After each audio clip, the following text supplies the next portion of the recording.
Scorpio, this is for you. At silipin natin ang inyong buhay pag-ibig, Scorpio. January 25, 2025, Scorpio. Silipin natin ang iyong buhay pag-ibig at unahin natin ang inyong advice para sa inyong energy, okay, Scorpio.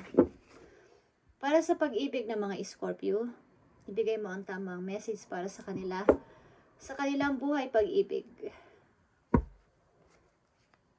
Unahin natin ang iyong energy power, okay?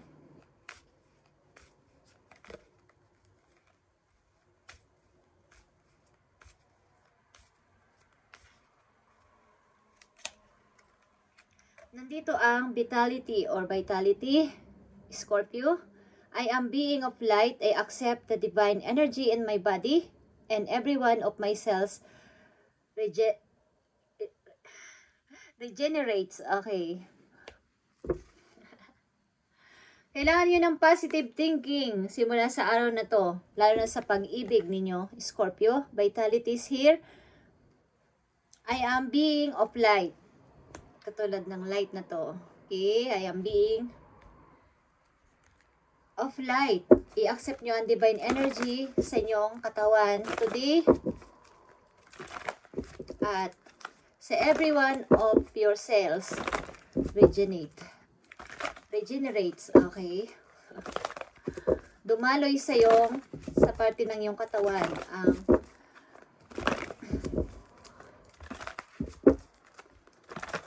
lahat ng light na to is mawala mga bad energy. Lalo na pagdating sa inyong buhay pag-ibig na to, okay? About ito sa inyong pag-ibig, Scorpio. Sa mga umiibig lang to at gusto umibig, ang reading na to ngayong January 25, 2025 para sa iyo, Scorpio. Tingnan natin ang inyong buhay pag-ibig muna. Okay? I need 2 message dito sa kailang buhay pag-ibig sa mga Scorpio. Kayo ay single. Ilan sa inyo? At ako ba ay may karapatan pang umibig o dapat pa ba akong ibigin? Okay, kayo ay negative. Nagne-negative kayo sa usaping pag-ibig sa mga Scorpio na nandito sa reading. Nandito ang flirt. Extend your light-hearted energy to others. Okay, huwag kayong maboring. May pag-ibig pang darating sa inyong buhay, Scorpio. At kumbaga, lumabas-labas kayo at maging attractive pa rin. Okay, kung ano man ang inyong edad o kasarian. Let your friends help you. Ask for, accept support from others. Maaring makipag-usap kayo paminsan-minsan sa inyong mga friends. Lumabas-labas kayo. At maaaring kulang kayo sa paglabas-labas sa bahay. Huwag kayong maboring. Sa mga Scorpio na nandito is you deserve love. You are lovable. Okay? Tingnan natin. Little by little, the light awakens in my being and I find serenity. Para sa pag-ibig ng mga Scorpio, ibigay mo ang message para sa kanila. I need 3 messages dito sa maaari niyong sitwasyon about sa inyong pag-ibig. Pag-ibig ng mga Scorpio. Sa mga umiibig lang to at gusto umibig, guys, andito ang 4 of arrows o 4 of sword. Kayo ay galing sa pagka-broken. Okay, broken heart. At maaaring kayo ay kino-comfort ng isang tao, but may iniisip pa rin kayo sa back ng inyong mind na isang person na inyong mahal. At maaaring kayo ay naglayo nang wala sa panahon. Okay? Scorpio, message for you. 6 of coins is here. Andito din ang temptation at balance. Okay, guys. Kayo ay nai-involve sa third party maybe. Maaring may ibang pamilyang inyong minamahal o aliman dito, kayo ay may ibang pamilya. Kayo ay nai-involve sa Third party, ang mga Scorpio na nandito at malayo kayo sa isa't isa. But kayo ay nagmamahalan, guys. Ang mahal niyong tao maybe ay meron ng karelasyon o mismong kayo ay may karelasyon na but kayo ay umiibig pa rin sa iba o umiibig sa iba. But kayo ay single, okay? Hindi masasabing kayo ay may asawa na or kayo ay nakatali na. Ang karamihan dito, okay? Tingnan natin ang message for you. Galing sa taong iyong minamahal, okay? Galing ito sa taong inyong minamahal. Ano ba ang nasa isip ng tao na to? At gusto ko sabihin sa inyo, Scorpio. Medyo maingay guys sa labas, okay? Kinukumpuni ang aming building. Scorpio, tingnan natin ang nasa isip ng inyong minamahal dati. Galing sa nakaraan. Ano ba ang nasa isip niya? At gustong sabihin sa inyo, okay, sometimes I stay awake thinking about you. Okay, iniisip ka pa rin ng tao na to kapag siya ay bigla ang nagigising. Ikaw ang nasa isip niya, Scorpio. Kapag siya ay nagigising sa kalagitnaan ng gabi, ikaw ang kanyang naiisip agad-agad. Okay. At isa pang message for you, I am afraid to contact you. Okay. Natatakot ang person na to na ikaw ay kontakin o tawagan or i-text man lang. Okay? We will together again. Umaasa ang person na to na kayo ay magkikita at magsasama muli. Galing ito sa past. Mga paparating na message for Scorpio sa kailang pag-ibig. Kayo ay nabuboring. At nawawala ng gana ilan sa inyo na umibig pa. Mga paparating na message for Scorpio sa kailang buhay pag-ibig. Maaring, kung tapos na ito is kayo ay na-involve sa isang tao may karelasyon na o kayo ay mismo ay may karelasyon na at na umiibig kayo sa meron ng karelasyon. Sa madaling salita, third party involved dito at hindi mo alam ang gagawin mo. Mahal mo ang person na to, okay? Message for Scorpio sa kailang buhay pag-ibig. Ibigay mo ang tamang message dito. Something na ito ay palitan ng mensahe sa isa't isa. Online ba to guys? Online.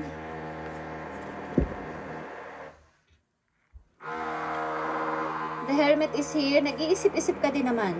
Kung ano ba talaga ako? Okay. Ako pa ba ay may pag-asa sumaya? Ako pa ba ay may pag-asang magkaroon ng masayang pamilya o masayang tahanan? Yeah, nakikita nyo ang Two of Cups. Kayo ay involved sa taong inyong mahal na mahal talaga. Kayo ay soulmate ng tao na to, guys. But ito ay sikreto. Okay? Sikreto ito na malupit. Ito ay something against ang nakakarami sapagkat ito ay bawal na pag-ibig, Scorpio. Bakit kailangan mo itong lunukin? Kumbaga is, lunukin ang pride mo sapagkat mahal mo ang person na to. Mamahalan kayo ng person na to, Scorpio. Something na may mga tao din na gusto sa inyo magtanong-tanong at naku-curious. Ba't hindi nyo pinapansin o ini-ignore nyo? Meron ding nanggugulo ang mga isang tao sa inyo para tanungin kayo bakit nagtapos ang relasyon na to. Okay, tingnan natin ang message pa po you about dito sa pag-ibig na to, Scorpio. Ano ba ang mga message dito para sa inyong pag-ibig? Kayo ay nag-overthinking. Talaga. Something negative thinking is umiikot-ikot sa inyong ulo. Playing negative scenarios in your head is creating issue which weren't there at first. Kung kayo nasa pag-ibig na is, marami kayong iniisip na negatibo about sa inyong relasyon na to. Maybe kayo ay magtatagpo ng person na to sapagkat nagmamahalan kayo, both of you. Scorpio, I need pa ng message for you. Keep the door open is here. Ibig sabihin, bukod sa pag-ibig na to ng inyong kinakahumalingan is, may pag-asa pang makakilala kayo ng bagong person sapagkat kayo ay lovable. Kaya lang ay kulang kayo sa pag-accept na kailangan nyo ng bagong person. Kumbaga ay malayo kayo ng tao na to. but nag-iisipan kayo sa isa't isa o iniisip mo pa rin siya until now at hindi mo ino-open ang puso mo sa bagong tao.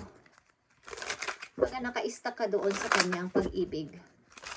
Okay.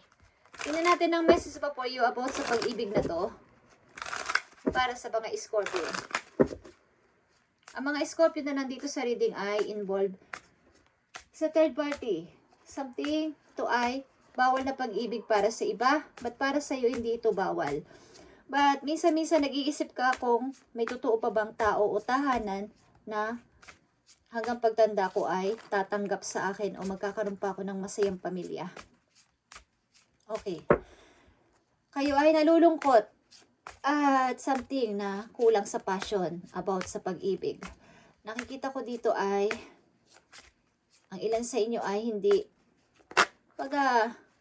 na-stuck dito sa tao na to.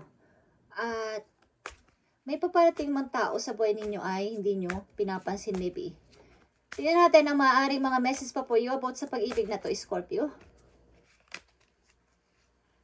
Love your shadow is here. Accept and work with the flows in yourself so you can learn to accept others as they are. Okay. So, nandito yan sa the moon. Love your shadow. Marami kang tinatagong sekreto at mga hindi sinasabi sa ibang tao o maaaring night and day palaging may gumugulo sa utak mo about sa iyong nakaraan, but kailangan mong i-accept at matuto sa nangyari at sa nakaraan mo o sa kasalukuyan mo na to na sitwasyon at i-accept mo ang mga taong paparating o bago mga taong dumarating o darating sa buhay mo, Scorpio. I-accept mo to. At magkakaroon ka dito ng kaligayahan. Okay? About sa pag-ibig. I need pa ng message for Scorpio dito. They are the one. Okay? You have already met the romantic partner you seek. Ang ilan sa inyo talaga ay nandito sa relasyon na iniisip mo na siya na ang the one for you. And something still need to be dealt with for this connection to manifest. Minamanifest mo ang relasyon na to na tinuturing mo ang tao na to na soulmate mo at talaga namang ito ay soulmate mo. Okay?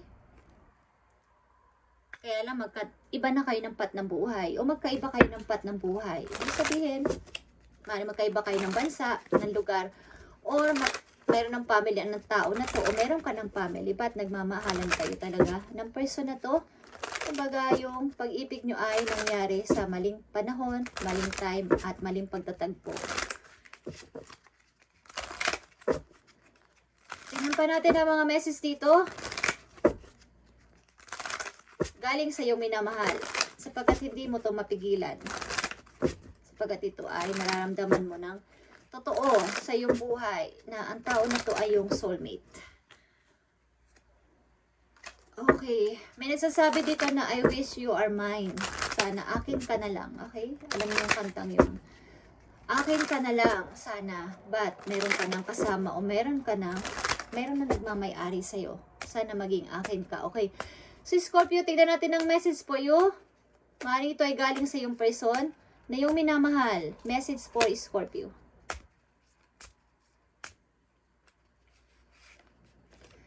Do you miss me the way I miss you? Okay, namimiss mo ba katulad ng pagka-miss ko sa'yo? Okay, tinatanong ka ng tao na to kung namimiss mo ba siya katulad ng kanyang nararamdaman. Okay, Scorpio, isa pang message for you. We've been together for lifetimes. Okay.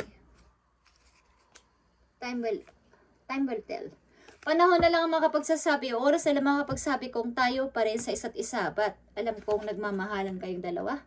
Kung isa man sa inyo ay may kasama na sa buhay ay iniisip pa rin ninyo ang isa't isa ng yung person na to. Okay, Scorpio, this is your reading at kayo ay dealing sa taong maaaring hindi nyo kasama sa buhay but mahal nyo at mahal din kayo ng person na to. Kaya lang, hindi ko alam kung ikaw man to o ang yung person ay mayroon ng iba, but kayo ay nagmamahalan o matatawag itong isang third party, but ito ay pagmamahalan ng dalawang puso, dalawang soul na pinagtagpo, but hindi tinadhana. Okay, thank you Scorpio at God bless sa'yo. At matatapos din to. Keep the keep the door open kung gusto mo lang na i-open ang puso mo sa ibang tao. Why not na baka matanggal ito sapagkat ito ay kung sa alam mo, sa pakaramdam mo na ikaw ay naghahanap o nag-iisip-isip din about sa iyong buhay, about sa iyong future. Nandito ang The Hermit is pag-iisip-isip, pag-a-analyze kung ano ba talaga ang purpose mo sa buhay ay isipin mo ang iyong future. Pagamat ito ay pagmamahal, but ito ay bawal, isipin mo rin ang future mo at i-open ang puso, i-open ang sarili o i-open ang muli ang puso sa ibang tao o sa bagong tao. Sapagkat naghahanap ka ng totoong tahanan o totoong pamilya na makakasama mo for lifetime. Okay, thank you and God bless you, Scorpio.